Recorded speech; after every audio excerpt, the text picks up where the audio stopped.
सा है मौसम,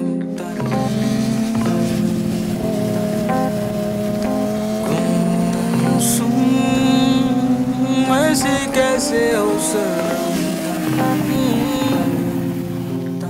तो ये जो न्यू R6 आप लोग देख रहे हैं, ये मेरी ज़िंदगी में कब, कहाँ, क्यों, कैसे आई, ये कहानी उस बारे में। और आप लोग शायद सोच रहे हो, आप भी, कि नई R6 का क्या मतलब है। वो सीन कुछ ऐसा है कि मैं पहले भी एक R6 रख चुका हूँ, तो this is the new R6। और ये पूरी कहानी समझाने के लिए मुझे आपको थोड़ा सा कॉन्टेक्स्ट देना पड़ेगा। मुझे बचपन से ही बाइक्स का बहुत शौक था, क्रेज़ की हद तक शौक था, और obviously my family did not approve of it. लेकिन दिल जिस पे आता है उस पे आता है, और मेरा दिल बहुत ही बचपन में बाइक्स पे आ चुका था। मुझे बाइक्स के बारे में हर चीज़ पसंद थी, the way they look and specially जो उनकी आवाज़ होती है। क्या यार ये कुछ आवाज़ें आ रही हैं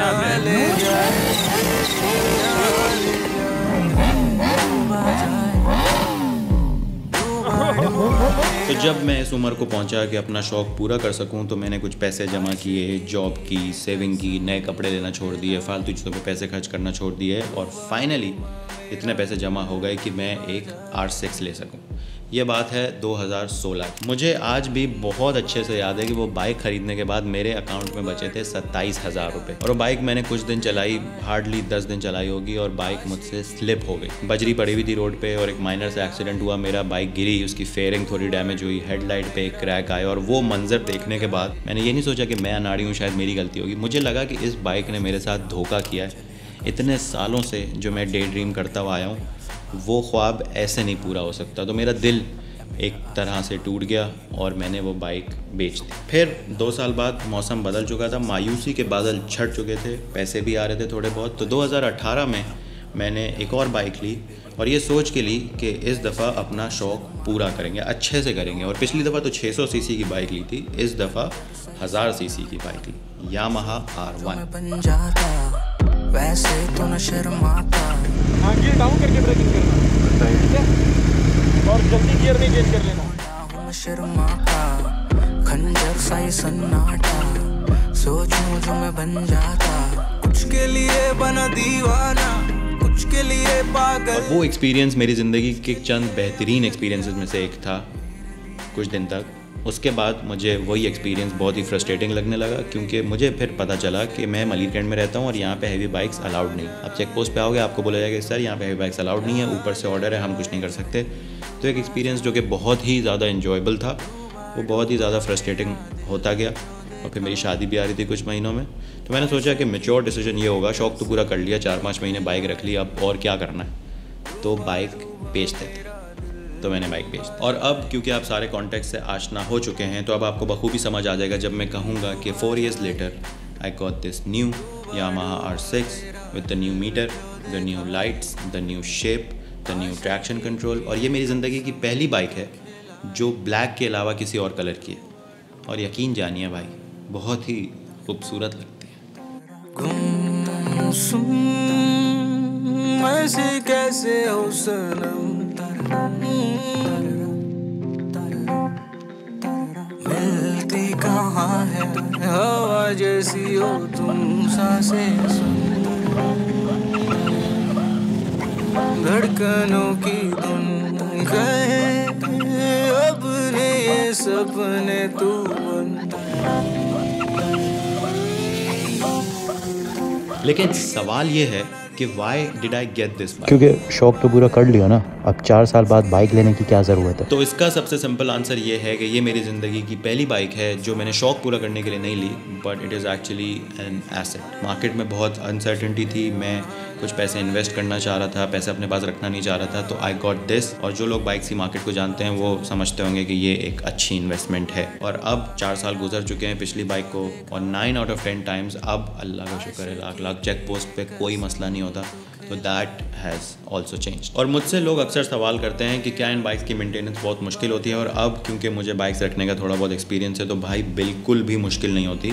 बस सही टाइम पे ऑयल चेंज करवाएं और अच्छी क्वालिटी का फ्यूल डालें, दैट्स इट। और अच्छी क्वालिटी के फ्यूल के लिए my only preference is PSO octane plus. आपने सुना बहुत होगा हाई ऑक्टेन, लेकिन ये हाई ऑक्टेन होता क्या? तो हर फ्यूल में एक RON रेटिंग होती है। RON मतलब रिसर्च ऑक्टेन नंबर, और जितना बड़ा वो RON नंबर होता है उतनी ज़्यादा फ्यूल की एबिलिटी होती है कि वो इंजन नॉकिंग विद स्टैंड कर सकता है। ये एक रीज़न। दूसरा रीज़न है कि PSO octane plus is a euro 5 standard fuel which is a global standard, जो कि ये इंश्योर करता है कि रिड्यूस्ड हार्मफुल व्हीकल एमिशंस हो और रिड्यूस्ड इंजन डिपॉजिट इफेक्ट्स। अब ज़रूरी है ना भाई कि अपना शौक पूरा करें, लेकिन एनवायरनमेंट के बारे में भी माइंडफुल रहें।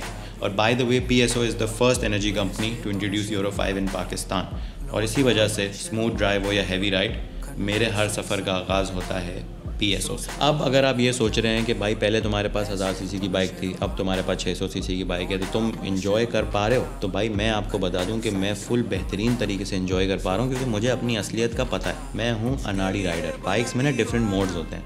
मोड A होता है मैक्स पावर, उसके बीच में 1-2 मोड होते हैं। उसके बाद होता है mode B which is low power. तो मैंने अपनी पूरी लाइफ में R1 को कभी मोड A पे चलाया ही नहीं, क्योंकि जान प्यारी है मुझे और मुझे अपनी एबिलिटीज़ का पता है। और इस बाइक को मैं मोड A में चलाता हूँ तो मुझे ऐसा ही फीलिंग आती है कि मैं R1 ही चला रहा हूँ। और इस बाइक में ट्रैक्शन कंट्रोल भी है, तो वो भी थोड़ी दिल को तसल्ली देता है कि चलो बाइक भी थोड़ा काम करेगी। मैं अपनी तरफ से फुल केयरफुल रहता हूँ, लेकिन बाइक भी है। पिछली वाली R6 में नहीं था तो देखा वो स्लिप हो गई। और दूसरी बात, जैसा कि मैंने आपको बताया कि मुझे एक एसेट खरीदना था, मेरे पास कुछ पैसे थे जो मुझे इन्वेस्ट करने थे, मुझे बैंकरप्ट बिल्कुल नहीं होना था। 1000 सीसी की बाइक जो कि थोड़े न्यू मॉडल की हो, उसकी जो प्राइस है ना वो मेरे बजट से बहुत ज़्यादा बाहर है। तो हमारी जितनी चादर है हम उतने ही पाँव फैला है। बाइक की बातें तो हमने तकरीबन सारी मुकम्मल कर ली हैं, लेकिन मॉडिफिकेशन के बारे में बताए बगैर ये कहानी थोड़ी नामुकम्मल सी रहेगी। तो ये है मेरी बाइक शरीफ, और इसमें 3 मॉडिफिकेशन हुई हुई हैं और एक जुगाड़ हुआ हुआ है। और ये है बाइक का वाइज़र। स्टॉक बाइक में ये क्लियर आता है, लेकिन मेरी बाइक में थोड़ा सा टिंटेड है, थोड़ी सी बाइक की लुक एग्रेसिव और ज़्यादा हो जाती है। ये है हमारे पास क्रैश प्रोटेक्टर, नाम से जाहिर है कि ये क्या काम करता होगा। ये 2 ब्रदर एग्जॉस्ट है स्लिप ऑन, ये फुल सिस्टम नहीं है। अगर आपने कभी मुझे फुल सिस्टम बोलते हुए सुना हो तो वो कॉन्टेक्स्ट यही है कि फुल सिस्टम जो होता है उसके हेडर्स बिल्कुल आगे से आ रहे होते हैं, उसका पूरा पाइप होता है। This is just slip on exhaust. GoPro लगाने के लिए ये हमने हैंडल बार माउंट लगाया और उस पर स्क्रैचेस नहीं आए साइड मिरर पे, इसलिए उसके नीचे कपड़ा लगाया।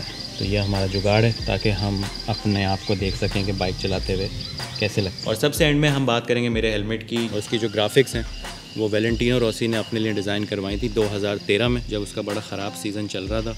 तो उसने ये कछुआ बनाया अपने आप के ऊपर एक ताना मारने के लिए कि अभी आजकल ना रोसी आप कछुए की तरह चल रहे हैं। रोसी मतलब the greatest MotoGP rider in the history of this world. इनका मतलब ये है कि ये बाकी सारे राइडर जो हैं ये आगे निकल गए। रोसी का फेवरेट कलर है नियॉन येलो, तो रोसी भैया सबसे पीछे रह गए। तो it's just motivation of sorts के भाई रोसी मेहनत करनी पड़ेगी, आगे आना पड़ेगा। रोसी का नंबर है। मेरी रोसी की मोहब्बत इससे भी पता चलती है कि मेरी बाइक की कीचेन पे भी बाकी ये जो 2 डॉगीज़ हैं ये रोसी के पेट्स हैं।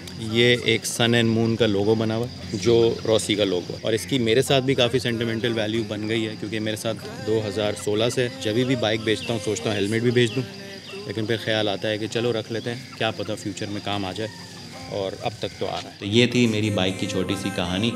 उम्मीद है आपको पसंद आई होगी, और मुझे दिल से बहुत खुशी है कि ये कहानी मैं आपके साथ शेयर कर पा रहा हूँ। और इसके आगे अगर आप मोटो व्लॉग के सीन देखना चाहते हैं तो उसके बारे में मुझे बताइएगा कमेंट्स में, फिर उसका भी हम कोई ना कोई सीन बनाते हैं। ठीक है, ओके, अल्लाह हाफ़िज़।